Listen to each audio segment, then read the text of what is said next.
Okay, dear colleagues, since we have a lot on our plate today, very interesting hearings, very special guests, I think it's good to start our meeting. Bonjour à toutes et à tous, nous avons des invités prestigieux aujourd'hui. Nous allons donc commencer sans plus tarder. Comme d'habitude, nous sommes diffusés en ligne et nous avons de l'interprétation dans toute une série de langues. La grève des interprètes a commencé fin août et prendra fin à la fin de la journée le 12 octobre. Vous pourrez écouter de l'interprétation, mais pas pour les intervenants à distance. Donc, nous allons commencer par adopter l'ordre du jour. Et j'aimerais vous dire quelques mots concernant la visite de Pfizer. En tant que présidente de la commission Covid, je regrette l'annulation de la participation de M. Bourla. Et donc le secrétariat et moi-même, en tant que présidente de cette commission, nous avons contacté directement nos contacts chez Pfizer pour expliquer que M. Bourla était une personne d'intérêt pour cette commission et que sa participation à l'audition était essentielle pour les membres de cette commission. Je leur ai donc explicitement demandé de reconsidérer leur décision et de confirmer la participation de M. Bourla pour l'audition d'aujourd'hui. Malgré nos efforts, l'entreprise a confirmé que M. Bourla ne participerait pas à l'audition et que Mme Small, je vais être très clair, je suis ravi de vous accueillir ici, Mme Small, mais voilà pourquoi c'est elle qui est ici aujourd'hui avec nous pour représenter l'entreprise. Le secrétariat et moi-même avons entrepris tout ce qui était possible pour assurer la participation de M. Bourla. Toutefois, comme vous le savez, notre commission dépend de la bonne volonté des orateurs invités et ne peut dans aucune circonstance obliger un intervenant à participer. Étant donné que cela concerne le plus grand producteur et fournisseur de vaccins de Covid-19 dans l'Union européenne, étant donné l'importance pour nos membres d'avoir l'occasion d'entendre l'entreprise concernée, je crois qu'il est dans notre intérêt d'écouter la représentante de Pfizer aujourd'hui pour cette audition. Et je partage vos inquiétudes concernant le manque de transparence sur l'achat de vaccins. Et je suis convaincu que les citoyens européens ont un droit total d'être informés et nous en parlerons davantage lors de notre réunion des coordinateurs le 25 octobre. Donc nous reviendrons sur ce sujet lors de notre réunion des coordinateurs. L'ordre du jour est donc réputé adopté. Adoption du procès-verbal avant les procès-verbal des réunions des 5 et 7 septembre, sauf objection. Il est réputé adopté. Quelques annonces avant de commencer cette audition. Intervention hors micro. We have a check. I did say what translation. Oui, je vous ai parlé du régime linguistique déjà. Non, pas sur ma liste. Je n'ai pas le croate, désolé. We are dependent on what the Nous dépendons de ce qui est considéré comme possible par la DG, mais nous ferons tout ce qui est possible pour avoir le croate la prochaine fois. changes in order of the hearing. Alors, modification de l'ordre des auditions pour notre réunion de novembre. Nous en sommes à la partie des annonces de la présidence. Nous allons avoir une audition sur l'impact socio-économique du Covid et nous commencerons le 14 septembre avec un impact sur le marché du travail et les conditions de travail. Et ensuite, nous aurons une audition sur les conséquences socio-économiques sur les personnes les plus vulnérables. Ensuite, le 29 novembre, nous aurons un programme complet avec une audition sur le genre.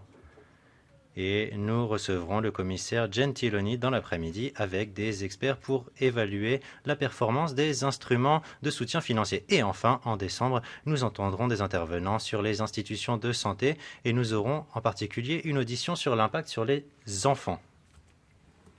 Et j'en arrive à ma dernière annonce.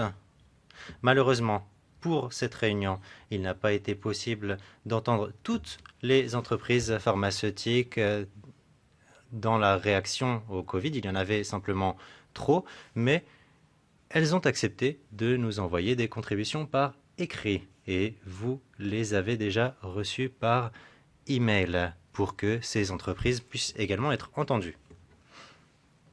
Chers collègues, nous allons commencer par la première audition aujourd'hui et je souhaite de nouveau la bienvenue à Madame Janine Small, en charge des marchés développés internationaux chez Pfizer. Et son équipe qui pourra répondre aux questions si elle le souhaite. Et sans plus tarder, je vais donner la parole à Madame Small. Ensuite, CureVac, vous avez 10 minutes chacun pour votre présentation et ensuite nous aurons des interventions selon une liste d'intervenants. On prendra les questions par 2 ou 3 et ensuite vous pourrez y répondre. Mais d'abord, la parole est à Madame Small. Okay, wonderful. Thank you very much. Thank you. Merci. Bonjour. Merci de nouveau de m'avoir accueilli. Mesdames et messieurs les membres de cette commission spéciale, je suis ravi d'être ici avec vous aujourd'hui. Tout d'abord, j'aimerais exprimer le désir de Pfizer de continuer à coopérer avec les décideurs politiques de l'UE dans la lutte contre le Covid-19. J'espère que nos discussions aujourd'hui pourront permettre d'avoir une compréhension commune de ce qui a réussi et des domaines dans lesquels des améliorations pourraient être apportées pour que nous soyons mieux placés pour relever les défis de l'avenir. L'an dernier, plus d'une personne sur 6 sur Terre a reçu un médicament ou un vaccin Pfizer. Cela rend bien évidemment notre entreprise très fière. Le 18 septembre 2022, nous avions fourni plus de 3,8 milliards de vaccins dans 181 pays et territoires dans toutes les régions du monde. Aujourd'hui, plus de la moitié de la population européenne a reçu un vaccin Pfizer-BioNTech. Et au 21 septembre dernier, nous avions expédié plus de 31 millions de traitements oraux dans plus de 44 pays dans le monde. Ce qui me réjouit le plus concernant ces chiffres, ce n'est pas leur ampleur, c'est le fait qu'ils représentent de vraies personnes, y compris des enfants, des gens du monde entier qui ont pu compter sur l'aide de ce qui avait été découvert par nos scientifiques et commercialisé. Bien sûr, nous n'y sommes pas parvenus seuls. Notre réussite a dépendu du pouvoir de la science et du pouvoir de la coopération. Notre partenariat avec une petite entreprise de biotechnologie européenne a été essentiel, une entreprise avec laquelle nous travaillions déjà avant la pandémie. BioNTech était une petite entreprise allemande peu connue. Aujourd'hui, c'est un nom que chacun connaît. En combinant nos capacités complémentaires, Pfizer et BioNTech ont contribué de façon très importante au contrôle de cette pandémie. Pfizer et BioNTech ont accompli beaucoup et cela doit être un modèle qui doit nous inspirer pour l'avenir. Je suis également très fier du niveau sans précédent de coopération avec la Commission européenne, les autorités nationales et les parties prenantes de la santé dans le monde, comme le programme COVAX, dans notre lutte pour protéger la santé publique et minimiser les répercussions sociales et économiques dévastatrices du Covid-19. Nous sommes engagés pour travailler afin d'obtenir un accès équitable à nos traitements oraux également. Pfizer a coopéré étroitement avec l'OMS et ses partenaires dans le pilier thérapeutique de l'accès à l'accélérateur d'outils contre le Covid-19, ACT-A, mais aussi des initiatives comme le consortium Démarrage rapide Quick Start Covid pour accélérer les tests et améliorer l'accès aux traitements dans les pays les plus défavorisés. Notre accord de licence volontaire avec le MPP nous a permis de distribuer 38 sous-licences à des entreprises pour distribuer la version générique de notre traitement oral dans 95 pays à faible revenu et à revenu intermédiaire dans le monde. Au-delà de la pandémie, un accès équitable à travers le monde à tous nos médicaments est une priorité chez Pfizer.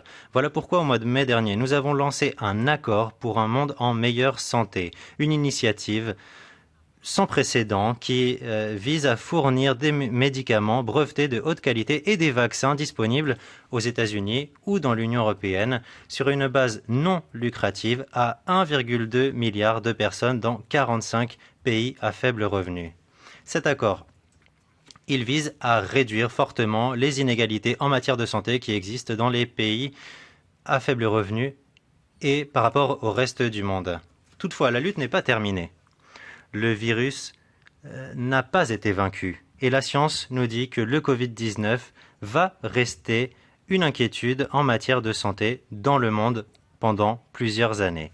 Et chez Pfizer, nous gardons une approche holistique pour lutter contre cette pandémie.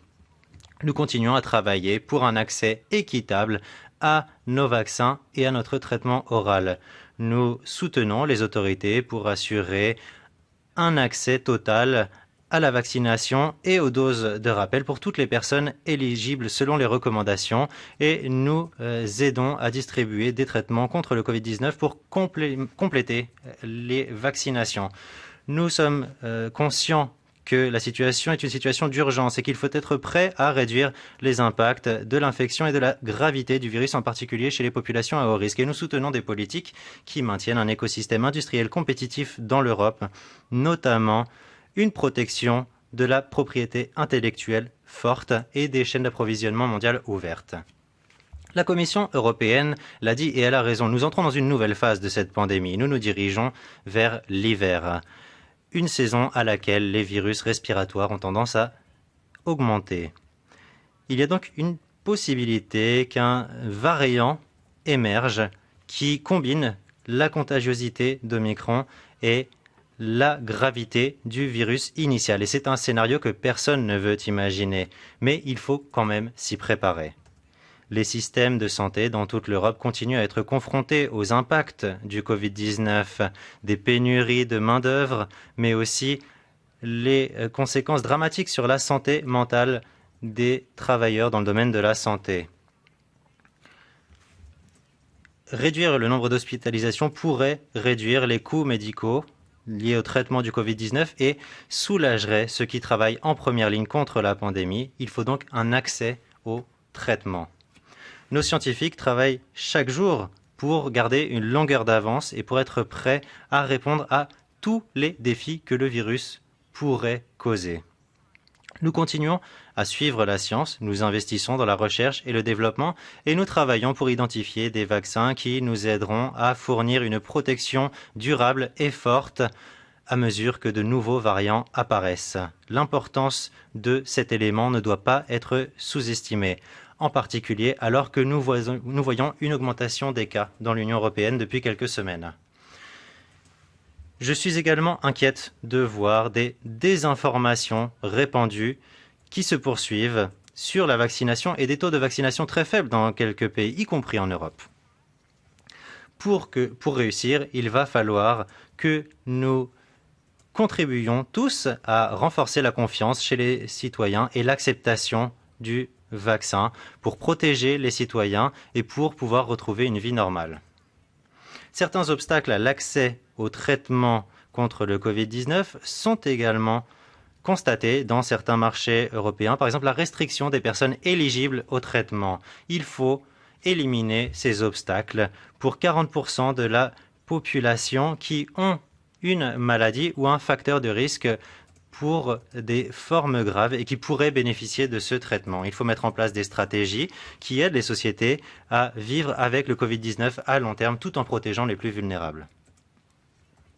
Deux éléments essentiels ont été à la base de notre réponse collective à la pandémie. L'Europe a été une plateforme très solide pour cela. Tout d'abord, la protection de la propriété intellectuelle. Elle est essentielle pour la recherche et le développement et elle permet aux entreprises de partager leurs technologies et les informations pour accélérer la production. Sans un cadre de protection de la propriété intellectuelle, un cadre stable et fort, notre collaboration avec BioNTech, mais aussi beaucoup d'autres partenariats, n'aurait pas été possible. Affaiblir la protection de la propriété intellectuelle pour les vaccins et les traitements aurait des répercussions négatives sur la recherche et le développement qui sont nécessaires pour lutter contre les pandémies et nuirait aux investissements risqués dans la production sans aider l'accès des patients. Deuxième élément essentiel, une chaîne d'approvisionnement solide, résiliente. Pendant la première vague de la pandémie, c'est grâce à notre réseau mondial de production que nous avons pu répondre à une augmentation soudaine de 200% de demandes de médecine, de soins intensifs en Europe. Et nous avons commencé à élargir notre fabrication à risque avant les autorisations réglementaires de nos vaccins ou de nos traitements. Et la chaîne d'approvisionnement en vaccins Pfizer-BioNTech et le réseau de fabrication couvre maintenant 4 continents et repose sur plus de 20 sites, dont beaucoup se trouvent en Europe. L'approvisionnement en thérapie orale repose sur plus de 60 substances provenant de 20 points d'approvisionnement, y compris chez Pfizer et chez des partenaires dans 10 pays, notamment l'Irlande, l'Italie et l'Allemagne. Si nous voulons être flexibles et résilients pour répondre aux menaces sanitaires principales, il faut que ces chaînes d'approvisionnement restent ouvertes et que les marchandises puissent traverser les frontières. Pour conclure, Pfizer prend très au sérieux notre rôle comme partenaire de l'Union européenne et des autorités à travers le monde. Nous savons que quand nous travaillons ensemble, quand nous allions nos forces, quand nous sommes unis contre une crise mondiale, nous pouvons rendre ce qui est impossible possible. Donc merci beaucoup d'avoir invité Pfizer à cette audition très importante et je me réjouis de répondre à toutes vos questions. Merci beaucoup. There will be questions, a lot of questions. I'm sure. Il y aura sans aucun doute beaucoup de questions. Dr Haas, à vous la parole. Je vous remercie, chère Madame la Présidente Van Brel, Mesdames et Messieurs les membres du Parlement européen. Merci beaucoup d'avoir invité CureVac à s'exprimer ici aujourd'hui. Je ne puis que saluer le travail mené par la commission COVID, tirer les leçons des succès, des échecs, veiller à ce que nous puissions mieux prévenir et répondre aux pandémies à l'avenir. La pandémie de Covid-19 a été une leçon pour nous tous. Une épreuve d'une pandémie dont nous savions tous qu'elle pouvait survenir, mais que nous n'avons pas su voir venir. Les nouvelles technologies sont essentielles pour faire progresser la médecine et constituent donc l'épine dorsale de la préparation aux pandémies. Elles ne peuvent être négligées. En 2020, parmi ces nouvelles technologies, la technologie de l'ARN messager était à un stade de développement permettant de répondre rapidement et avec souplesse à cette menace virale immédiate. Cela montre qu'il est nécessaire de créer et de garantir des conditions propices au développement de ces nouvelles technologies, qui pourraient même constituer de nouvelles industries. CureVac est un pionnier de la technologie ARNM. CureVac a été fondé en 2000. Il a fallu 20 ans de travail scientifique de fond pour rendre la technologie ARNM disponible au moment où il était le plus nécessaire. Nous sommes néanmoins convaincus que la technologie de l'ARN messager n'en est qu'à ses débuts, et nous nous engageons à fournir des innovations permanentes afin d'exploiter pleinement le potentiel. D'autres innovations sont nécessaires pour mieux prendre en compte la dynamique de la variante de Covid-19, pour améliorer l'efficacité du vaccin, sa disponibilité et la logistique de distribution au-delà du continent européen. Des experts hautement qualifiés et la propriété intellectuelle sont les pierres angulaires de ce développement continu, car c'est ce qui permet l'innovation, c'est ce qui la protège et ce qui fournit un cadre permettant de développer davantage ces technologies. Les innovations, les nouvelles technologies sont également synonymes d'émergence de nouvelles industries qui exigent de nouvelles infrastructures, de nouvelles chaînes d'approvisionnement et des processus réglementés.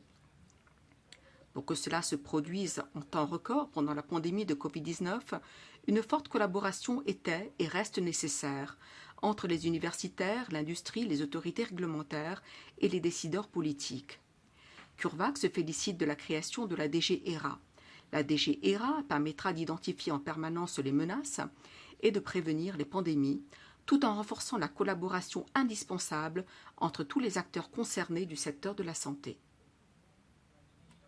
Dans le feu de l'action de la pandémie, les acteurs de l'industrie ont collaboré étroitement avec les institutions universitaires et ont donné la priorité à la course contre le virus plutôt qu'aux intérêts concurrentiels. Les autorités réglementaires ont facilité l'accès à la technologie de l'ARN messager en toute sécurité.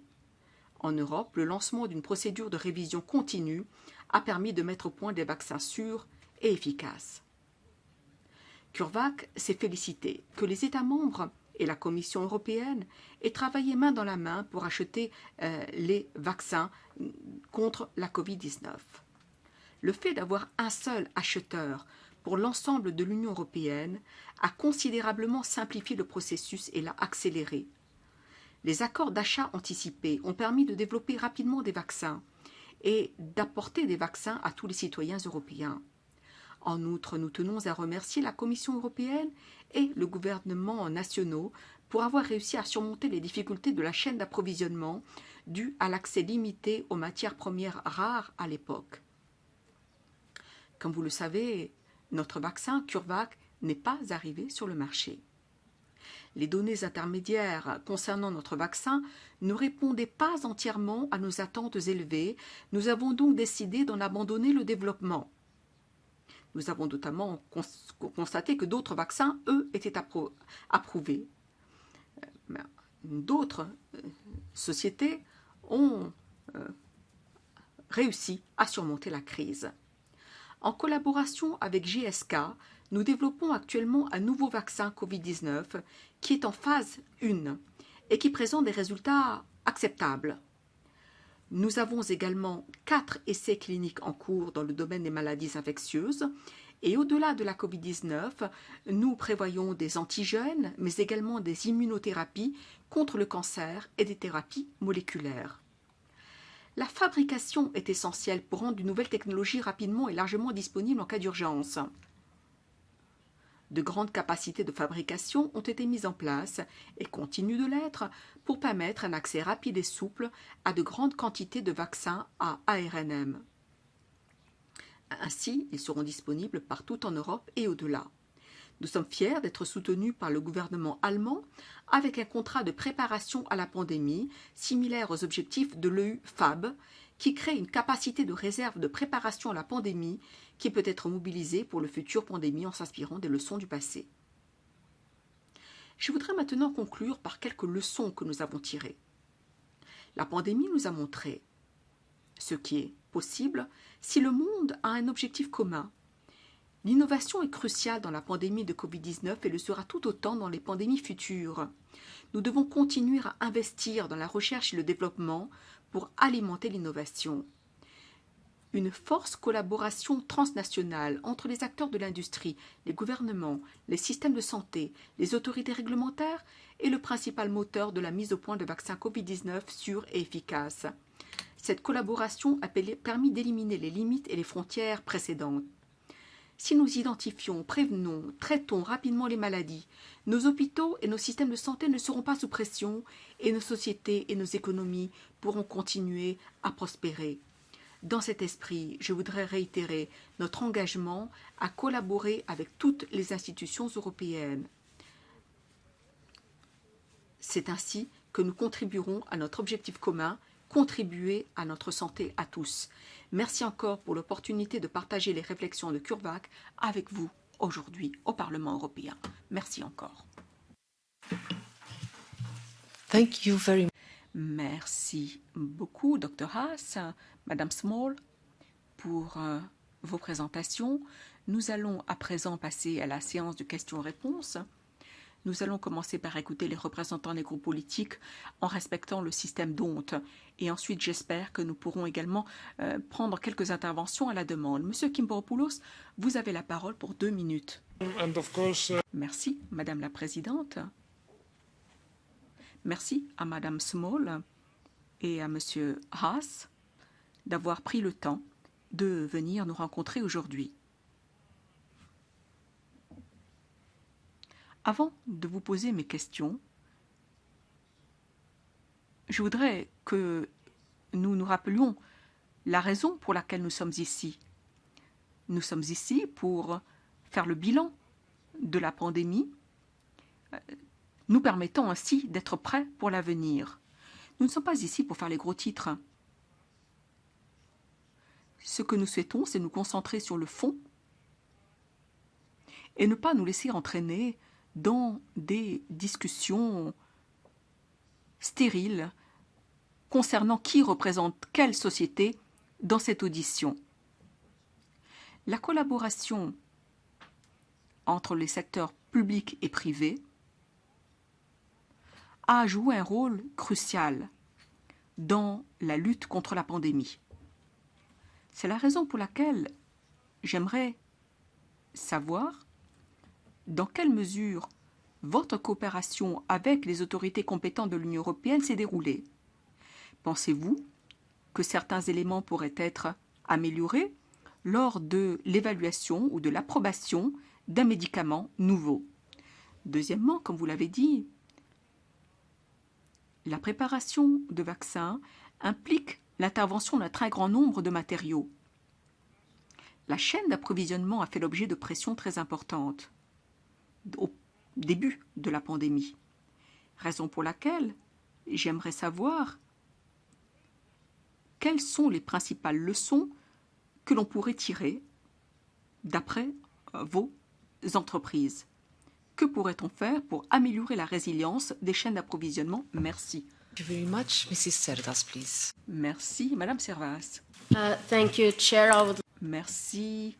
Je voudrais pour commencer remercier tous ceux qui ont contribué à la lutte contre cette pandémie qui, je l'espère, ne se renouvellera pas au cours de ce siècle.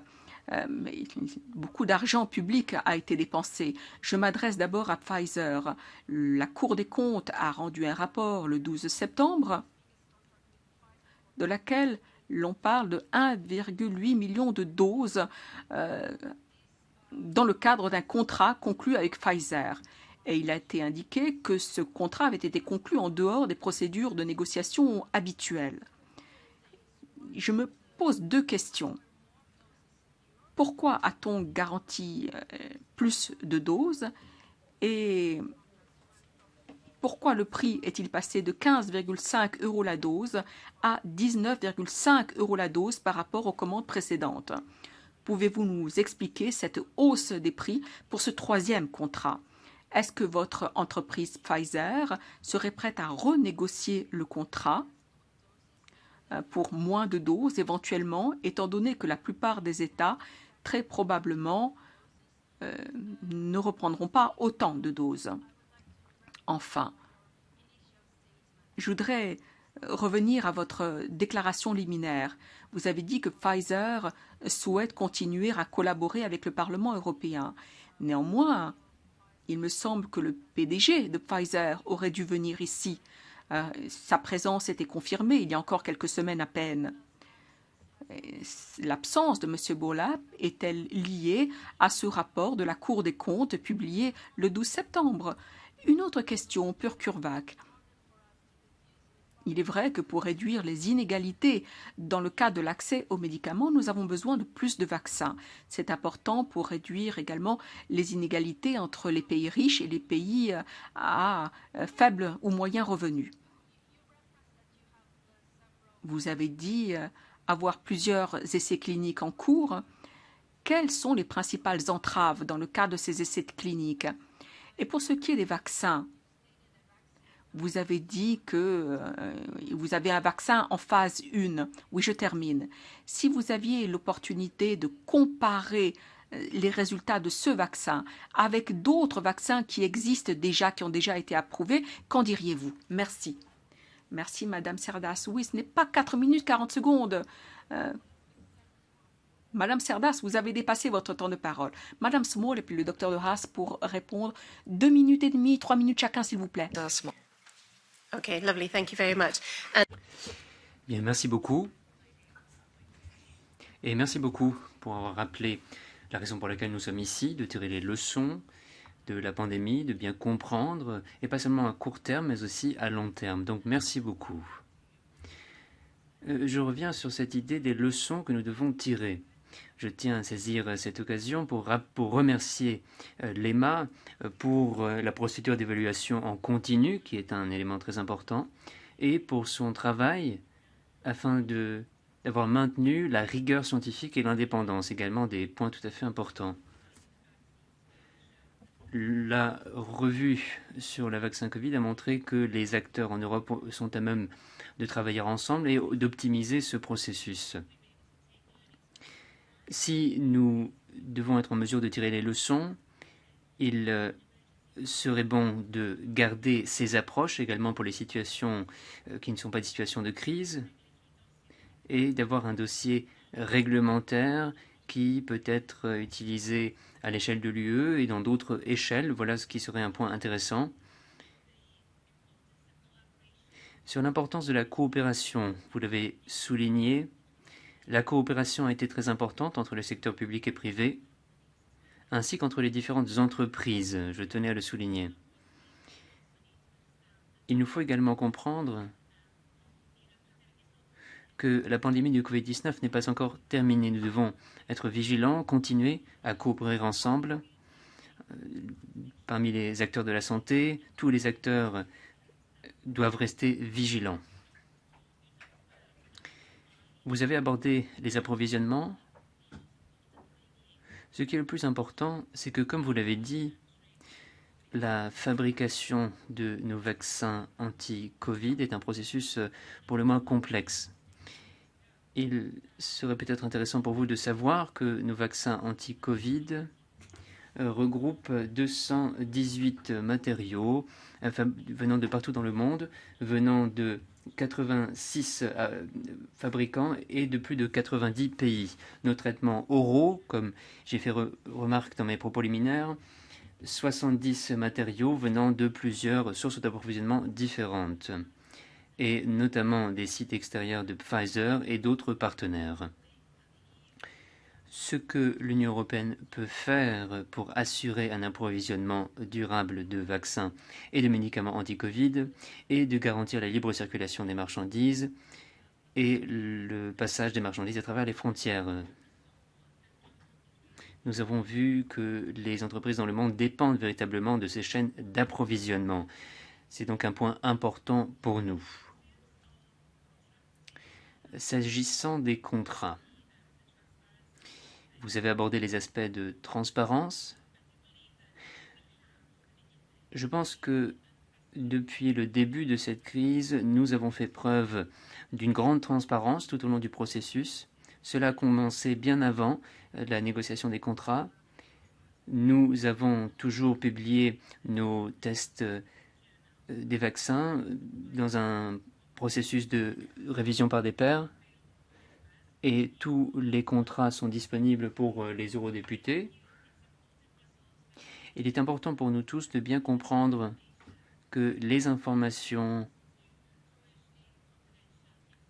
sont des informations qui peuvent être confidentielles pour des raisons de concurrence.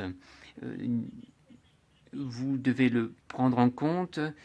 Il y a cet impératif de transparence, mais nous travaillons avec nombre de gouvernements dans le monde. Il est important de bien savoir que nous avons toujours des négociations en cours.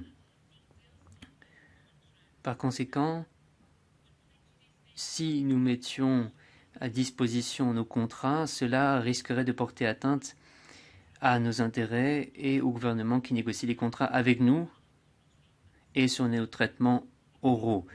Donc c'est un point important sur l'aspect de confidentialité des contrats. Vous avez aborder la question que notre PDG n'est pas ici. J'en suis désolé. Je sais que sa présence aurait pu permettre de répondre à certaines questions. Mais je suis là, je me tiens à votre disposition. Vous avez posé la question. Est-ce en raison du rapport de la Cour des comptes? Eh bien, je peux vous garantir que non. Je suis sans doute la meilleure placée pour avoir cette conversation avec vous. Et peut-être serait-il intéressant que je vous présente mon parcours. Je suis chez Pfizer depuis 34 ans. Par conséquent, je suis également la présidente du développement des marchés à l'international. L'Europe fait partie de mon domaine de compétences. Je suis également la présidente régionale des vaccins. Et c'est moi qui ai conduit les négociations des contrats avec la Commission européenne ainsi qu'avec les États-Unis. Merci beaucoup. Je dois malheureusement vous couper et limiter le temps. Vous n'avez pas répondu à la question sur les prix, mais nous y reviendrons. Docteur, s'il vous plaît. Merci beaucoup pour toutes vos questions et pour avoir reconnu ce que nous avons fait dans cette pandémie. J'abonde dans le sens de ma collègue. La coopération avec les institutions européennes, avec la Commission et au-delà, a extrêmement bien fonctionné pendant la pandémie. Et je pense également à la procédure d'évaluation continue de l'EMA. J'ai beaucoup de respect pour les collègues de l'EMA qui ont fait tout ce qu'ils pouvaient pour accélérer l'évaluation des vaccins dont nous avions impérativement besoin. Peut-être est-ce un élément que nous pourrions pérenniser. Les chaînes d'approvisionnement aujourd'hui, c'était une question que vous avez posée, si elles ont été améliorées. CureVac produit des vaccins ARNM depuis 2006. Nous produisons depuis au mi-temps de l'année 2020. Les matériaux n'ont pas toujours été disponibles. Les chaînes d'approvisionnement sont décentralisées. Donc c'est une question difficile. Sur la question de la coopération, une leçon que nous avons tirée, et notamment sur la coopération que nous avons avec GSK, m'amène à répondre à la deuxième question, à savoir les tests cliniques. Nous n'avions au mi-temps de l'année 2020 pas de partenaire, et par conséquent nous devions le réaliser nous-mêmes. Aujourd'hui, nous conduisons 4 tests cliniques sur 4 vaccins ARNM. Nous le faisons avec différentes circonstances, pour la Covid, pour la grippe, et nous sommes impatients d'obtenir les résultats de ces tests cliniques avant la fin de l'année. Il s'agit toujours de préparation et ensuite de l'amélioration de nos capacités de fabrication que nous avons étendues au sein de notre réseau pour mieux résister à de telles situations. Merci beaucoup, Dr Haas, aussi pour avoir respecté le temps qui vous était imparti. Madame Lenoir, s'il vous plaît. Merci beaucoup, Madame la Présidente. Thank you to all of you for your presentations. Et je vais maintenant m'exprimer en français. Nous aurions, nous aussi, évidemment, apprécié que ce soit Monsieur Bourla qui réponde pour Pfizer. Nous saluons la prouesse technique et scientifique des laboratoires BioNTech et de l'entreprise Pfizer dans la course au Covid-19, mais cette prouesse ne peut justifier le manque de transparence dans la négociation des contrats. Pour mémoire, des procédures claires existent. Les achats conjoints sont sous la responsabilité d'une équipe de négociation dûment désignée et ne peuvent donc pas faire l'objet de négociations bilatérales, a fortiori par SMS.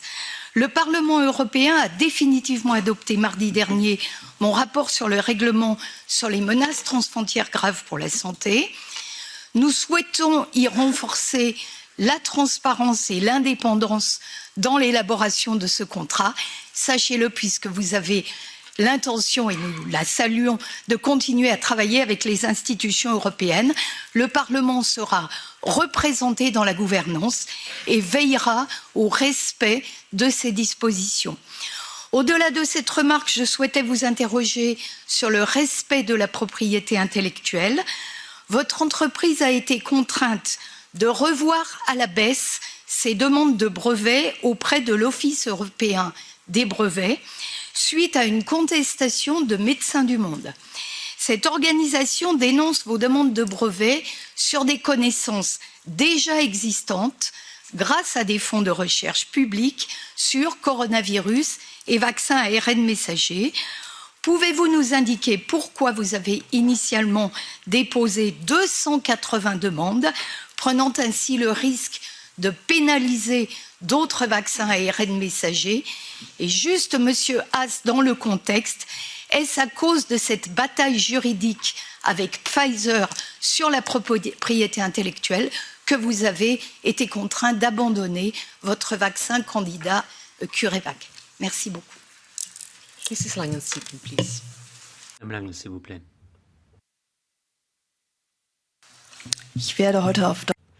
Je vais m'exprimer aujourd'hui en allemand. Merci beaucoup à ceux qui ont répondu présent à notre invitation.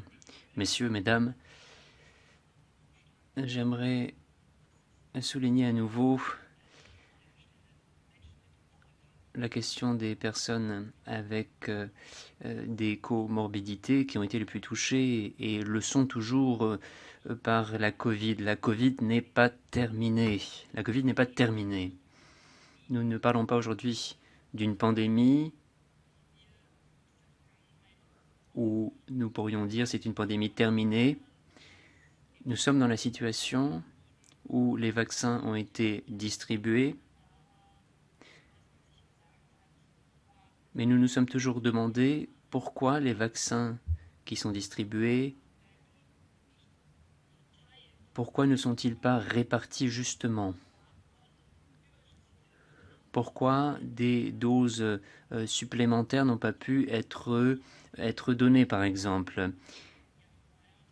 Quel est l'intérêt de BioNTech, de Pfizer, que des doses se périment et doivent être jetées? Nombreux sont ceux qui ne comprennent pas cela, ceux en particulier qui ne reçoivent pas ces vaccins. Pourquoi ne répartissons pas ces vaccins justement, notamment dans le sud global, à ceux qui en ont besoin? Car nous avons vu des vaccins qui n'avaient pas été refroidis pendant 2 jours et devaient donc être jetés. Et quid des doses de rappel, par exemple? Nous devons pouvoir garantir que chacune et chacun qui souhaite se faire vacciner puisse avoir accès à ces vaccins. Ceux qui ont des comorbidités, ceux qui sont des personnes en situation de handicap, les groupes vulnérables. Je n'aime pas ce concept-là, mais ce sont les groupes vulnérables dont nous parlons. Et j'en fais partie d'ailleurs, et je parle malheureusement devant un micro sans masque, donc je me mets en danger présentement. Nous parlons toujours d'une maladie extrêmement dangereuse, nous parlons des vaccins, comment sont-ils répartis, qui décide et quels en sont les coûts? C'est une question très importante. Merci beaucoup. Merci beaucoup. Ma question s'adresse à Pfizer.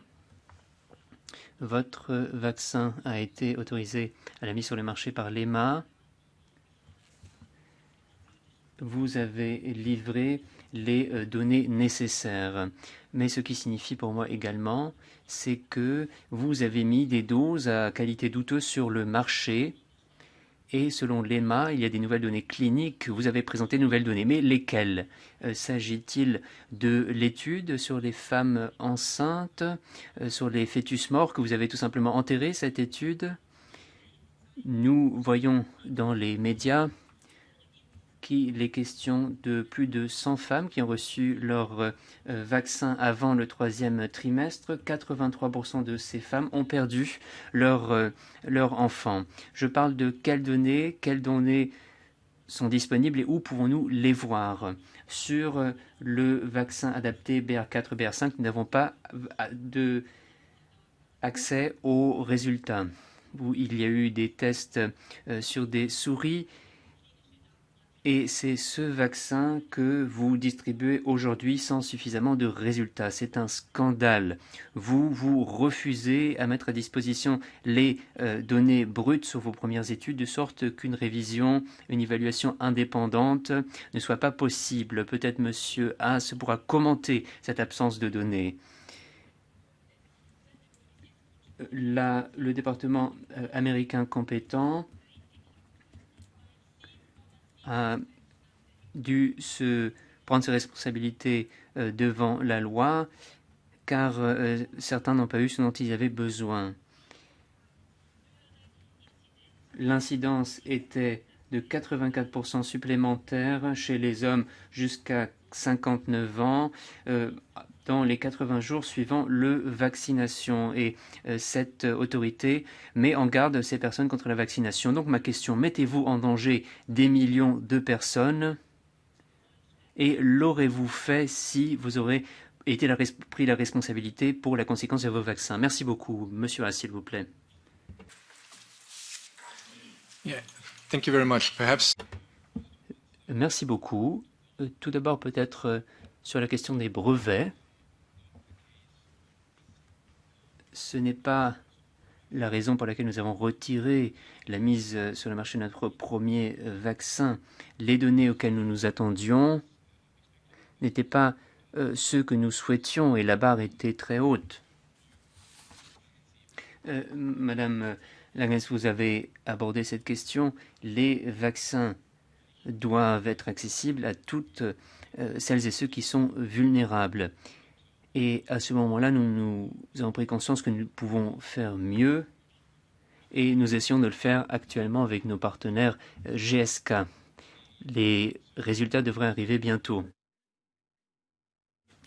Je ne peux pas bien sûr commenter les résultats et les résultats des tests cliniques de Pfizer auxquels nous n'avons pas accès. Cependant, un vaccin doit être sûr et efficace afin de protéger celles et ceux qui se font vacciner. Et c'est l'objectif du secteur pharmaceutique et des autorités réglementaires.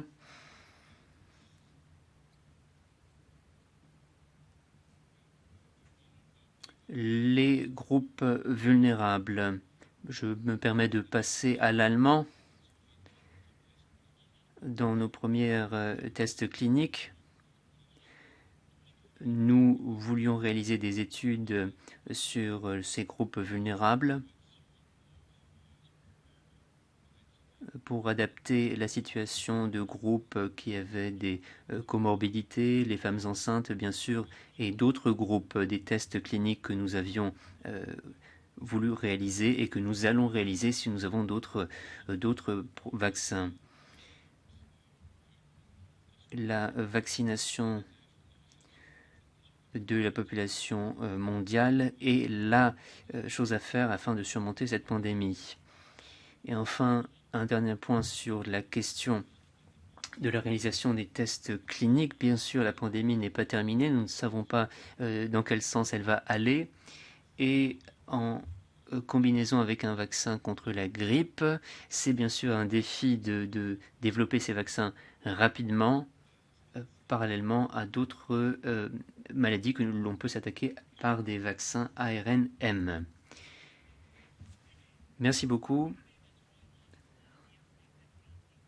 Merci d'avoir souligné l'aspect que nous avons besoin des processus clairs dans la négociation des contrats et cela prend du temps. Je l'ai dit tout à l'heure, j'étais responsable des négociations contractuelles avec la Commission et avec les États-Unis et cela exige nombre d'efforts de la part des deux parties afin de se mettre d'accord. C'était le cas dans toutes les négociations avec tous les gouvernements, toutes les organisations. Je voulais le souligner à nouveau. Je reviens à présent à la propriété intellectuelle. Merci beaucoup d'avoir clarifié la situation sur votre vaccin. Pour rappel, le vaccin Pfizer-BioNTech anti-Covid s'est fondé sur la technologie ARNM de BioNTech et développé conjointement par nos deux entreprises. Par conséquent, la propriété est clairement établie et celui qui souhaiterait attaquer cet élément devrait apporter un certain nombre de preuves. Sur la question des doses perdues, des dons, l'important est de maintenir la confiance des citoyens dans les vaccins, et ce, dans tout pays, car dans une pandémie, il faut que tous soient protégés. Et par conséquent, il me semble que la formation, l'éducation des citoyens et des professionnels de santé est très importante. Nous avons travaillé dur pour rapidement développer un vaccin qui fonctionne bien, qui est bien toléré. Nous devons donc travailler ensemble avec des dirigeants politiques, avec différents groupes afin de partager les informations sur le vaccin, pour ce qui est des tests cliniques, pour ce qui est de la réglementation, pour que les citoyens aient confiance, souhaitent se faire vacciner et aient également accès à ces vaccins. Nous encourageons, vous l'avez souligné, nous encourageons tous ceux qui sont éligibles à un vaccin d'y avoir accès et au traitement oraux. C'est ce que nous voulons garantir. Et je pense aux pays qui offrent les traitements oraux, les vaccins. Il faut que ces traitements soient accessibles à tous. La confiance dans les vaccins est donc extrêmement importante. Ce que je voulais souligner, c'est que nous devons comprendre qu'il y a une forme de lassitude à l'égard de cette pandémie et c'est le problème auquel nous sommes confrontés. Nous voulons tous laisser la pandémie derrière nous, mais nous ne pouvons pas laisser les plus vulnérables de côté. Donc nous devons tout faire pour que tout le monde ait conscience que la pandémie n'est pas terminée et que tout le monde ait accès à une dose de rappel. Monsieur Ross. Mrs. I cannot see your name, but... Madame, je ne vois pas votre nom. Vous pouvez demander la parole. Merci de ne pas intervenir spontanément. Vous pouvez toujours demander la parole. Monsieur Ross. Merci. Je vais m'exprimer en néerlandais. Ik wil ook graag weten waar de heer Bourla. Moi aussi, j'aimerais savoir où est Monsieur Bourla, pourquoi il n'est pas ici avec nous. Madame Small, est-ce que vous avez des informations? Est-ce que vous avez un mandat de Pfizer pour parler librement et ouvertement et répondre à nos questions? Est-ce que vous allez éviter la question qui a été posée sur l'affaire des SMS? Vous nous parlez d'information de transparence, mais tout cela commence par Pfizer. Donc, Madame Small, il va falloir être transparente de votre côté. Donc, j'aimerais, moi, savoir pourquoi le PDG de Pfizer affirme qu'il faut être transparent et ne se présente pas devant cette commission. Monsieur Bourla a été très intéressé par les millions de profits qu'il a fait sur le dos des citoyens européens, mais il n'est pas prêt à venir donner des explications. Il a été personnellement impliqué dans des négociations de contrats par SMS avec Madame von der Leyen, présidente de la commission. Voilà pourquoi sa présence serait essentielle ici. Le médiateur, la Cour des comptes ont parlé des conséquences de ce scandale. Ce sont des conséquences très graves. Donc je crois vraiment que M. Bourla devrait être présent ici devant nous et répondre à nos questions pour assurer une transparence totale dans ce processus. Une question pour vous, Madame Small, et j'aimerais une réponse très claire pour qu'il n'y ait pas de malentendu. Le vaccin Pfizer Covid-19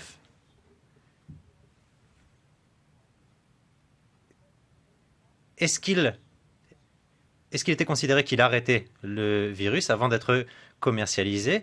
Si oui, merci de partager les données avec cette commission. Et j'aimerais une réponse très claire. Oui ou non? Merci. Dank u wel, meneer Roos. Monsieur Boateng. Merci, Monsieur Boateng. Merci Madame la Présidente et merci aux représentants de Pfizer et de CureVac d'être avec nous. Oui, effectivement, je ne sais pas si vous avez été justement informé, mais l'objectif est effectivement que vous répondez aux questions. Ça fait 1 heure qu'on est là, on a déjà répété quelques questions et vous n'avez toujours pas répondu. Donc je vais essayer de faciliter la tâche en faisant des questions oui, non, où il faut juste un chiffre. Alors, d'abord sur les négociations, depuis 2022, et ça s'adresse à Pfizer et à CureVac, combien de messages électroniques votre PDG a-t-il échangé avec la présidente de la Commission européenne? Avouez-vous, oui ou non, des négociations parallèles en dehors du processus normal, oui ou non? Est-ce que votre PDG envoie encore aujourd'hui des messages électroniques à Madame von der Leyen? Est-ce qu'il y a d'autres dirigeants européens ou du monde auxquels votre PDG envoie des messages électroniques? Combien de rencontres a eu votre entreprise directement ou indirectement avec des fonctionnaires de la Commission européenne? Avec quels députés européens avez-vous eu des échanges, des rencontres?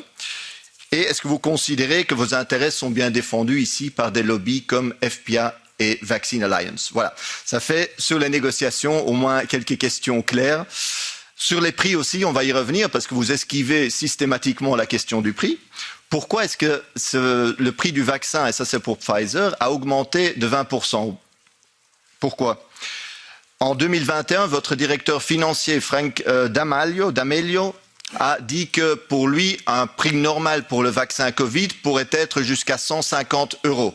Est-ce que vous confirmez, vous êtes d'accord? Combien devrait être le prix de ce vaccin pour vous? Est-ce que vous faites toujours, comme le disait la People's Vaccine Alliance il y a un an, 1000 $ de profit par seconde grâce à ce vaccin? Sinon, combien par seconde, par jour, par semaine? Et finalement, grâce à ce vaccin, combien d'argent en dividendes est-ce que vous avez pu verser extra ou en bonus vis-à-vis de votre management? Et juste une dernière question. L'apport public dans le développement de ce vaccin a été fondamental, que ce soit la recherche de base, que ce soit le soutien public que votre partenaire BioNTech a reçu.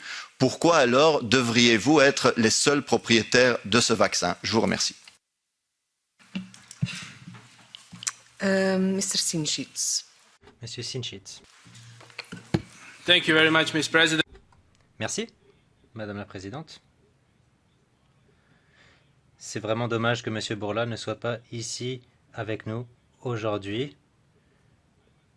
C'est vraiment très triste qu'il n'ait pas prévu de faire l'effort de se déplacer en Croatie. Nous connaissons bien Pfizer. Il a été pénalisé en 2012 pour avoir une influence sur des médecins dans des enregistrements de médicaments et des tests cliniques, avec 16 millions de dollars d'amende à la clé. Plusieurs années plus tard, je crois que c'est aux États-Unis, on découvre que 2,3 milliards de dollars sont impliqués dans une autre affaire, mais bon, je ne vais pas m'attarder là-dessus. Ma question. Une étude indépendante, 500 chercheurs, docteurs, scientifiques, médecins, donc une étude indépendante menée au Canada, a évalué les premiers essais au 31 décembre 2020. J'imagine que c'est votre étude clinique publiée dans le New England Journal of Medicine. Donc, dans cette étude, ils reviennent sur vos données et ils affirment que vous n'avez pas correctement testé votre produit, que vous n'avez pas de groupe de contrôle adéquat, que vous n'avez pas de bons paramètres cliniques, que vous n'avez pas réalisé de tests sur la diffusion, la transmission, que vous n'avez pas réalisé de tests sur les animaux, que vous n'avez pas fait rapport sur un certain nombre d'éléments, etc., etc., etc. Donc, beaucoup de problèmes concernant vos essais. Ma question, ces essais cliniques initiaux, ils ont été approuvés par l'Union européenne. Est-ce qu'ils ont été vérifiés par quelqu'un d'indépendant qui n'appartient pas à Pfizer? Oui ou non? Merci. Thank you very much. Merci. Madame Small. Je vous demanderai de revenir sur chacune des questions. Même si vous n'avez pas la réponse, dites-nous que vous n'avez pas la réponse sur les SMS ou WhatsApp, je ne sais plus exactement. Il est important que vous donniez une réponse sur le prix aussi, l'augmentation des prix. On a eu une demande de la médiatrice sur l'affaire des SMS. C'est un sujet qui est très important pour cette commission, donc je vous demanderai de répondre directement à ces questions. Oui, aucun problème. Et si je pouvais avoir quelques instants de plus, ce serait vraiment apprécié. Merci. Alors, les SMS. Désolé. Je suis désolé que Dr Bourla ne soit pas ici. Et j'espère qu'avec mon expérience, je vais pouvoir répondre le plus largement à vos questions. Alors, les SMS, c'est un dossier très précis, mais je pense que chacun comprend bien que pendant la pandémie, nous avons tous télétravaillé. Et par conséquent, je suis sûr que M. Bourla a fourni son numéro de téléphone pour pouvoir échanger avec des dirigeants à travers le monde, y compris moi-même, j'ai pu le faire. Et nous avons pu échanger sur la situation. Alors, concernant votre question, précisément la négociation d'un contrat de ce type, vous avez parlé de 1,8 milliard de doses négociées par SMS. Je peux vous dire catégoriquement, ce n'a pas été le cas. Je vous le dis parce que, je l'ai dit tout à l'heure, j'ai moi-même participé à toutes les discussions, toutes les négociations dès le tout début 2020. Des procédures très claires sont prévues, avec des méthodes très claires chez Pfizer, mais aussi dans les institutions, avec les autorités, les différentes organisations.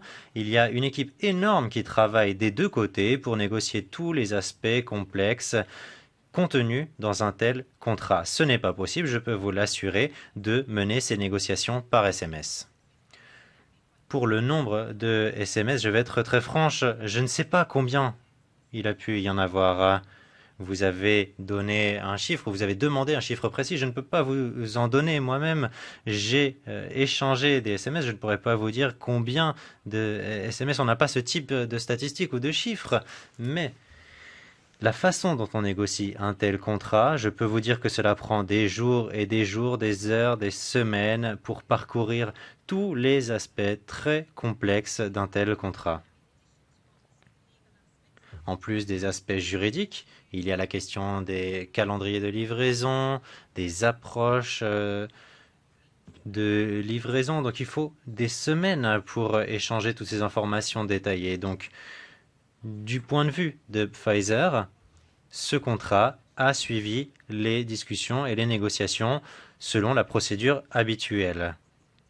Il y a également eu un appel d'offres qui a débouché sur l'attribution de ce marché et les États membres, via un comité de pilotage, ont pu donner leur accord sur tous les détails prévus par ce contrat.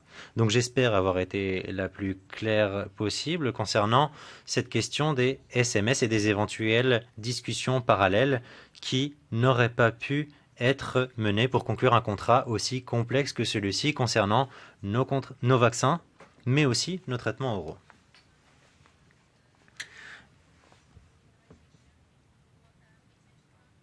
Maintenant, la chaîne de transmission avant la commercialisation, est-ce qu'on savait? Eh bien non, il a vraiment fallu travailler très très vite pour savoir ce qui se passait sur le marché et de ce point de vue, il a fallu prendre beaucoup de risques. Dr Bourla n'est pas là, mais il l'aurait dit lui-même. Lui, il a pensé qu'il était important de savoir ce qui se passait dans le monde et par conséquent, nous avons dépensé 2 milliards de dollars de nos fonds propres à risque pour pouvoir produire, d'abord pour faire de la recherche, développer et produire à risque pour pouvoir être en mesure d'apporter notre aide dans cette pandémie. Donc voilà pourquoi j'ai lu récemment un article de l'Imperial College et je m'en réjouis, qui expliquait que nous avons sauvé 4 millions de vies dans les premiers temps de la pandémie grâce au vaccin. Donc je peux vous dire que nous étions là quand le monde avait besoin de nous, que nous avons été capables d'aider les citoyens à travers le monde grâce à la vaccination, mais aussi grâce aux traitements oraux. Je ne sais pas dans quelle situation nous serions si une entreprise comme nous n'avait pas pris ce type de risque pour réaliser des études, de la recherche et prendre les risques pour être en mesure de produire ces vaccins et les distribuer au monde entier. Donc je comprends bien votre frustration réellement, mais il faut aussi que vous compreniez que les entreprises pharmaceutiques ont beaucoup fait pour être en mesure de fournir ces vaccins aussi rapidement et dans une telle ampleur. Ah oui, le prix. Désolé. Je l'avais noté, hein, sur ma feuille, les prix. Alors, je comprends que vous avez beaucoup parlé des prix. Vous avez beaucoup posé de questions sur les prix. Mais nous, on ne peut pas aborder cette question des prix puisque c'est un aspect confidentiel. Et je sais que vous êtes frustrés, je le vois sur vos visages. Vous allez être extrêmement frustré par ma réponse, mais cette question des prix, c'est une question confidentielle et donc je ne peux pas en parler avec vous. Je peux uniquement répéter ce qu'on a déjà toujours dit. On a eu une approche de fixation des prix pour s'assurer que les autorités soient capables d'acquérir ces vaccins pour les distribuer aux citoyens. Et nous avons également fourni aux pays à faible revenu ces vaccins sur une base non lucrative. Mais encore une fois, cette question des prix, c'est une question confidentielle. Je crois qu'il va falloir lancer une initiative législative pour obtenir des réponses, mais ce n'est plus de votre ressort. Alors, monsieur Haas. Oui, merci. Alors, concernant la communication avec les représentants de la Commission européenne, pas de SMS, nous n'avons pas envoyé de SMS, des négociations ont été menées, elles ont été extrêmement intenses, extrêmement difficiles, parce qu'il a fallu du temps, et Madame Small l'a dit.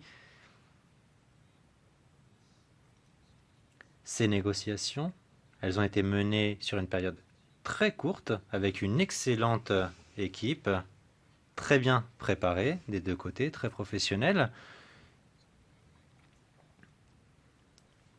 Et CureVac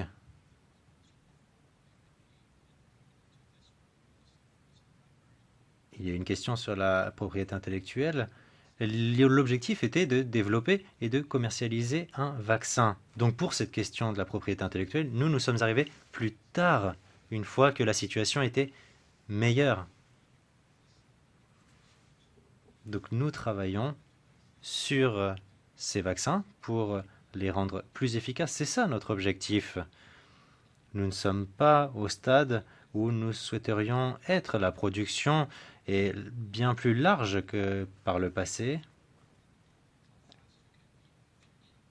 Bien sûr, on peut se demander comment être plus rapide à l'avenir, comment se diversifier, comment fournir ces données cliniques. Mais il est aussi important de maintenir la transparence.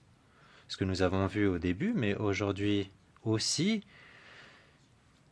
sur les études cliniques avec des produits comparables, comment mener des études cliniques, quel est l'état de la situation aujourd'hui, comment s'améliorer. C'est une question qui a été posée. Donc ce sont des questions sur lesquelles nous travaillons. Merci. Ah oui, on nous a demandé si on était bien représenté par Vaccines Europe. Oui, nous le sommes. That's true, the clinical trials. La question des essais cliniques, est-ce que vous pourriez y répondre? When you talked about the Canada clinical trial, was it? Ah oui, vous avez parlé du Canada. Canada clinical trial, actually, is that what you were referring to? L'étude canadienne, eh bien moi, je n'y crois pas du tout. Pour l'instant, je ne crois pas ce que j'ai entendu, mais je pourrais revenir vers vous. À ce stade, je ne peux pas réagir à ce que vous avez dit, mais est-ce que vous l'avez? Oui, j'aimerais commenter à ce sujet. Peut-être que vous devriez vous présenter pour que nous sachions qui vous êtes. Bert Chevaka, je travaille chez Pfizer, je suis moi-même médecin. Alors, concernant les données cliniques, nous étions en pleine pandémie, il fallait avancer, les autorités réglementaires ont travaillé avec nous et ces données cliniques ont été publiées après coup, bien sûr, elles ont été beaucoup critiquées, mais j'aimerais souligner une chose. Nous avons des données concrètes chez des milliards de personnes à travers le monde. Nous savons que le vaccin est sûr et efficace d'après ces données.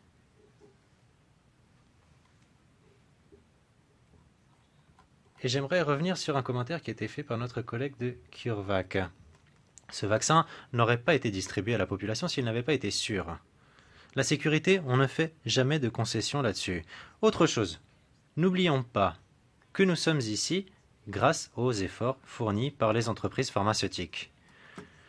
Nous sommes capables d'être ici, de parler de ces questions et des propositions qui devraient être faites par la commission COVID grâce aux efforts qui ont été fournis par le passé. J'aimerais également revenir sur la question des femmes enceintes.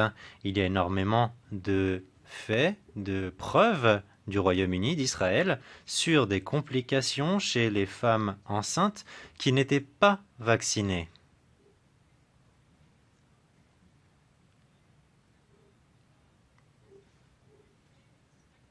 Donc, d'après certains éléments, il n'y avait pas de problème chez les femmes enceintes. Je pourrais vous donner davantage d'éléments à l'avenir. Again, look, people, Mrs. Madame Limer, on ne peut pas avoir une réunion de commission si vous criez. Il faut demander la parole, c'est comme ça qu'on s'exprime ici. Monsieur Sinčić, si vous nous fournissez ce rapport, on pourra le transmettre à CureVac, à Pfizer.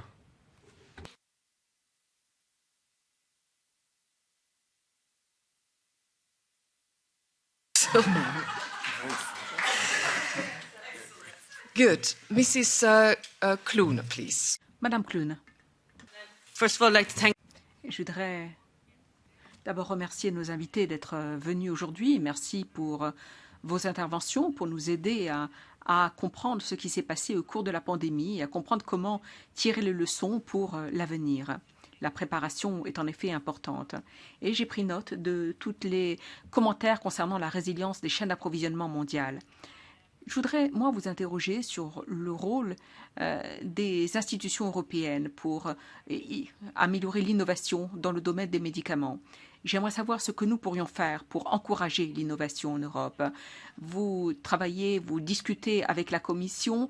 Comment peut-on mieux mobiliser notre intelligence collective et comment favoriser des partenariats publics-privés 1,2 million de vaccins ont fait l'objet d'un nouveau contrat au mois de mai. Il y en a d'autres qui ont suivi. Il y a la question des transferts de technologies avec des pays tiers. Pouvez-vous nous dire pourquoi on ne parle plus de transfert de technologies, mais plutôt de dons directs avec des pays tiers, alors que ce sont des pays qui pourraient avoir des capacités de préparation de vaccins eux-mêmes? Madame Jerkovic, merci. Au début de la pandémie, l'Union européenne était tout à fait déterminée à offrir à ses citoyens des vaccins sûrs et efficaces dans les plus brefs délais. Et l'Union européenne a été tellement déterminée que le coût de mise au point de ces vaccins a en fait été financé par le biais de fonds prélevés sur le budget européen. Au début de la pandémie, certaines sociétés ont fourni des vaccins à des pays sur une base volontaire. Autrement dit, ils ont renoncé à leurs avantages financiers. Je ne me souviens pas que votre entreprise ait fait preuve d'une telle solidarité avec ceux qui avaient besoin de vaccins au début de la pandémie. Est-ce que je me trompe? Et si ce n'est pas le cas, quelle est cette justification? Pourquoi ce manque de responsabilité sociale de votre part? Merci, Madame Jerkovic et Madame Montserrat. Okay, thank you. Montserrat. Oui, c'est bien Madame Montserrat. Merci. Oui, je vais parler en espagnol. Quand on a approuvé les premiers vaccins, eh bien, la campagne de vaccination a remporté un succès énorme. Énormément d'Européens ont fait confiance aux vaccins. Mais ensuite, il y a eu toute une série d'informations sur le nombre de vaccins, sur les données, sur l'efficacité, sur l'intérêt d'un vaccin par rapport à l'autre, sur le fait de savoir pourquoi l'approbation par EMA n'était pas forcément reprise de la même manière par tel ou tel pays. Toute une série d'informations, donc parfois contradictoires, qui ont fait que de plus en plus de citoyens se sont détournés des vaccins. Le vaccin est devenu quelque chose vers lequel les citoyens se sont tournés parce qu'ils devaient voyager. Or, ce n'est pas comme cela que cela doit se passer. J'aimerais m'interroger Pfizer. Où est le problème? D'où vient ce problème lié aux informations? Puisque nous devons aujourd'hui tirer les leçons du passé, que faut-il faire pour que cela ne se reproduise pas? Si l'on retournait dans le passé, qu'est-ce que vous feriez pour améliorer, simplifier, clarifier les informations données aux citoyens sur vos vaccins? L'accès au prospectus, par exemple. Tous les citoyens ont accès au prospectus des médicaments qui nous sont prescrits. Et qu'est-ce que les États membres doivent améliorer? Qu'est-ce que l'EMA doit améliorer? Qu'est-ce que les institutions européennes doivent améliorer dans le cadre de ces informations fournies aux citoyens européens? Merci, Madame Small. Est-ce que vous pouvez me répéter votre question sur la responsabilité sociale, s'il vous plaît? Oui, je vous ai dit que je ne me souviens pas qu'au début de la pandémie, vous ayez fait preuve d'une responsabilité sociale et que vous ayez donné le vaccin gratuitement à certains États, contrairement à ce qu'ont fait certaines entreprises, que je ne citerai pas. Merci, merci pour vos questions. Je vais essayer de répondre au plus grand nombre de questions possibles et le plus rapidement possible. Alors, pour en revenir à la question de la fabrication, en raison de la rapidité avec laquelle il fallait agir, nous avons choisi une approche centralisée de la fabrication. Nous voulions être en mesure de gérer le processus du début jusqu'à la fin. C'était important puisque nous voulions pouvoir avancer ainsi le plus rapidement possible. Tout récemment, nous avons commencé à ouvrir des centres de fabrication avec BioNTech en Afrique du Sud, également au Brésil, du début jusqu'à la fin. Donc c'est prévu aujourd'hui. De même pour notre traitement oral, nous avons un contrat avec MPP, donc avec des accords de licence volontaire sur ce point-là également. Ce qui me mène au partenariat à propos duquel vous nous avez interrogé avec le monde le plus riche. C'est en effet important que cette question de l'accès équitable au vaccin. Nous avons veillé à ce que nos vaccins et le traitement oraux soient disponibles le plus possible. Les médicaments font l'objet de brevets et aujourd'hui, ils peuvent aujourd'hui être offerts à 1,2 milliard de personnes dans des pays tiers. Avec la fondation Bill et Melinda Gates, nous avons conclu des accords pour offrir le plus d'accès possible au traitement. Ce qui me ramène à la question de la responsabilité sociale et de l'aspect lucratif. Nous avons déjà eu cette conversation sur les prix. Je sais qu'il y a des questions de confidentialité qui font que je ne peux pas en parler. Néanmoins, nous l'avons dit très clairement, nos vaccins et notre traitement oral seront disponibles aux pays les plus pauvres de manière non lucrative. C'est ce que nous avons dit dès le départ. Nous le disons à chaque message que nous mettons en œuvre. Aussi bien pour les vaccins que pour le traitement oral, nous ne recherchons pas de but lucratif pour les pays à faibles et moyens revenus. Nous avons aussi cette nouvelle initiative, l'accord pour un monde plus sain. Nous prévoyons également le traitement oral. Tous ces traitements sont disponibles sans but lucratif pour les pays qui souhaitent y avoir accès. Voilà, je crois avoir couvert tous ces points. Ah oui, la vaccination et en fait l'éducation. Dans une pandémie, comme je le disais, il faut vraiment qu'il y ait une confiance envers le vaccin. Et donc l'éducation du patient comme du personnel soignant est cruciale. Il est donc très important que ce partenariat puisse continuer. Nous sommes très heureux de travailler avec tous les gouvernements et tous les prestataires de santé partout dans le monde pour fournir toutes les informations nécessaires pour que les patients comprennent vraiment le vaccin, pour qu'ils aient confiance au vaccin, parce que nous devons aider les patients à y être prêts. Parce que nous sommes tout à fait déterminés à dire à tout un chacun de se tourner vers nous pour obtenir des informations. Mais en fin de compte, c'est aux prestataires de santé dans les pays concernés que revient la responsabilité finale, puisque c'est là que se déroule la vaccination. C'est sur eux que nous comptons pour qu'il y ait confiance dans le vaccin, pour qu'il n'y ait pas cet aspect de l'hésitation face à la vaccination. Car la pandémie n'est pas terminée, comme cela a été dit, l'hiver arrive, nous devons veiller à ne pas avoir en plus une lassitude vis-à-vis du Covid. Il faut donc que nous fassions tout ce que nous pouvons faire ensemble pour améliorer cet aspect des choses aussi. Dr Haas ?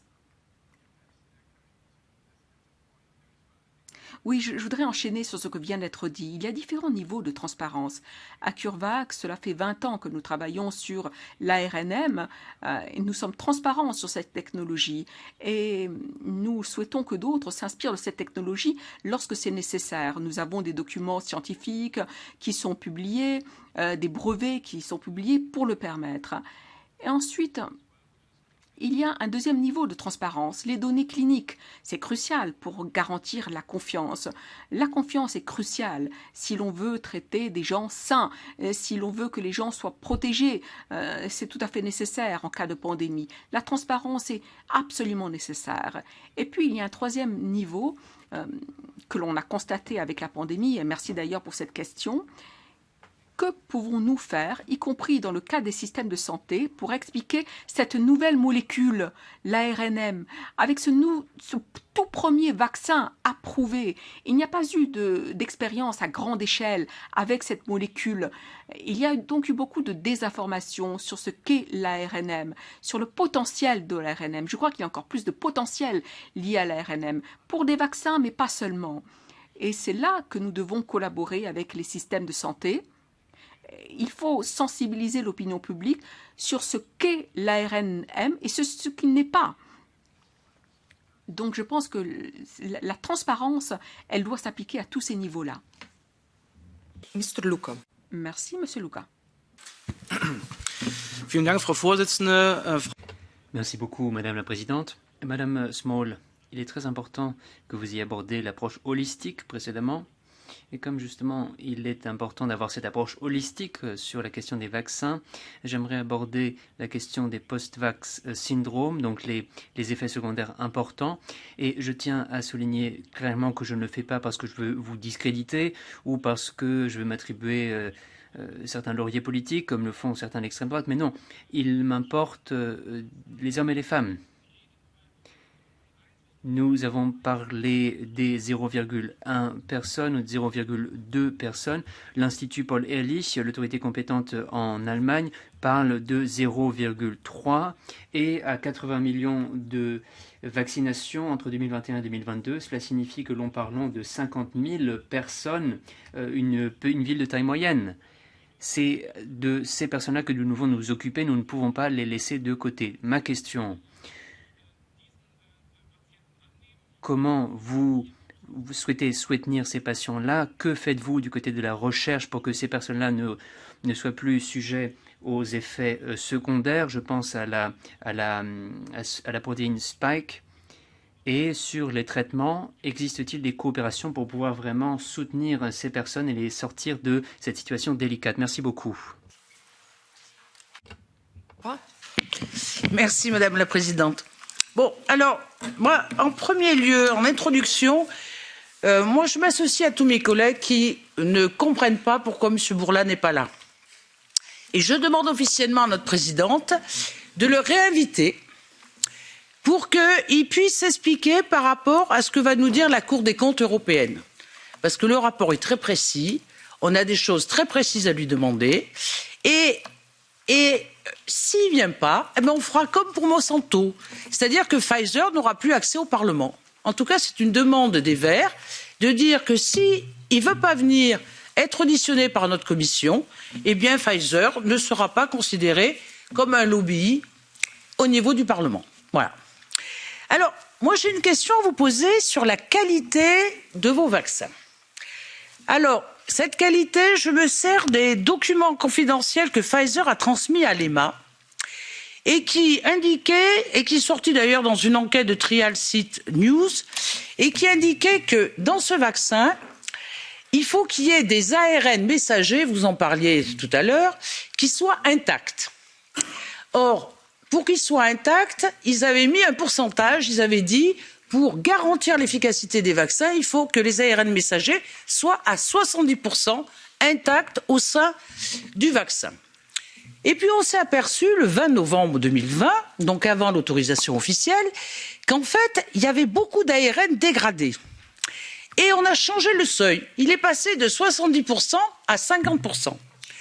Ma question, alors pourquoi c'est problématique? C'est que ça ne garantit pas l'efficacité et qu'il y a certains lots et notamment les lots européens fabriqués à Purs, qui avaient des taux autour de 50-55%. Ça pouvait entraîner des effets secondaires. Alors ma question c'est, qui a changé les seuils?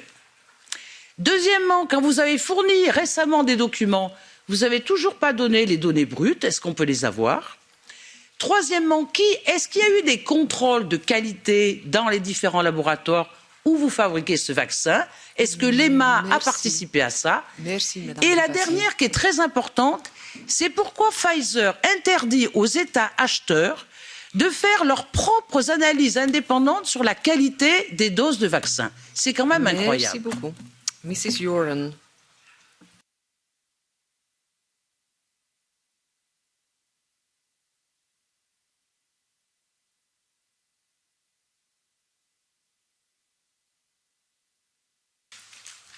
Vous m'entendez là? Merci. D'abord, je voudrais remercier Madame la Présidente d'avoir rappelé les faits. Et je le rappelle aussi, oui, où est Monsieur Bourla? Pourquoi n'est-il pas ici? L'Union européenne, c'est le plus gros marché de Pfizer avec 2,4 milliards de doses pour minimum 36 milliards d'euros et il n'a pas 10 minutes à nous consacrer. Alors comment voulez-vous renforcer la confiance? Il préfère les SMS et tweeter pour dire qu'il a le Covid tous les 3 mois, mais qu'il va bien grâce aux doses de Pfizer et aux pilules Paxlovid. Vous ne voulez pas parler de prix, dont acte. Alors, on va parler d'autre chose, les effets secondaires qui ont un prix. Le dernier rapport de l'Agence nationale de sécurité du médicament répertorie en France plus de 30 000 cas graves, comme AVC, embolie pulmonaire et décès. Au niveau européen, c'est plus de 900 000 effets secondaires négatifs, dont 8 209 issues fatales. Quelle procédure interne de suivi vous avez mis en place? À partir de quoi? De quand? Il y a alerte pour vous. À partir de combien de Yacine qui perd la vue allez-vous prendre vos responsabilités? À partir de combien de Lorraine qui ont une part...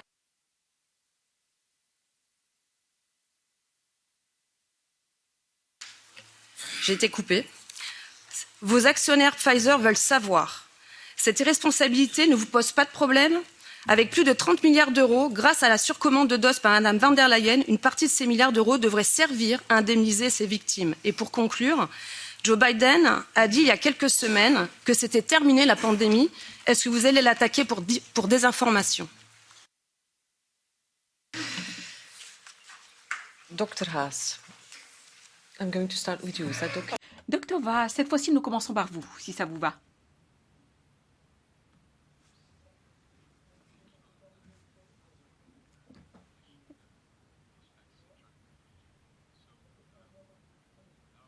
Eh bien, sans mise au point de vaccin,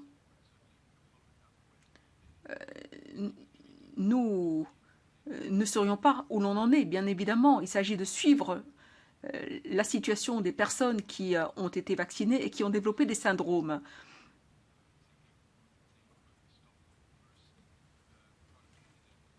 Nous avons interrompu les essais pour notre premier candidat vaccin parce que les résultats n'étaient pas à la hauteur. Et à partir du moment où un vaccin est approuvé, il est évident que notre intention est de continuer à assurer le suivi. Vous avez parlé de la protéine spike, c'est l'un des mots dont on entend beaucoup parler. Nous concentrons la deuxième génération sur cela. Il s'agit d'améliorer également la livraison des vaccins. D'un point de vue logistique, il s'agit de prévoir des livraisons de vaccins qui sont conservés à moins 80 degrés, moins 18 degrés, pardon. Madame Small, eh bien, je vais laisser ma collègue vous répondre à certaines questions qui sont purement scientifiques, mais je voudrais revenir sur la question des SMS, des contrats, l'absence du docteur Boula. Moi, je me dis qu'en réalité, il s'agit là de questions portant sur la négociation du contrat. Il s'agissait là de SMS qui étaient échangés, mais j'insiste sur le fait que le processus qui a permis la conclusion d'un contrat a été un processus tout à fait solide entre les institutions européennes et Pfizer. Le docteur Boula n'est pas présent, mais je puis vous dire en son nom que le processus suivi a été tout à fait solide. Et je donne la parole à présent à ma collègue médecin pour qu'elle puisse répondre à certains aspects d'ordre plus médical. Comme j'ai dit tout à l'heure, nous sommes tout à fait prêts à répondre à vos questions.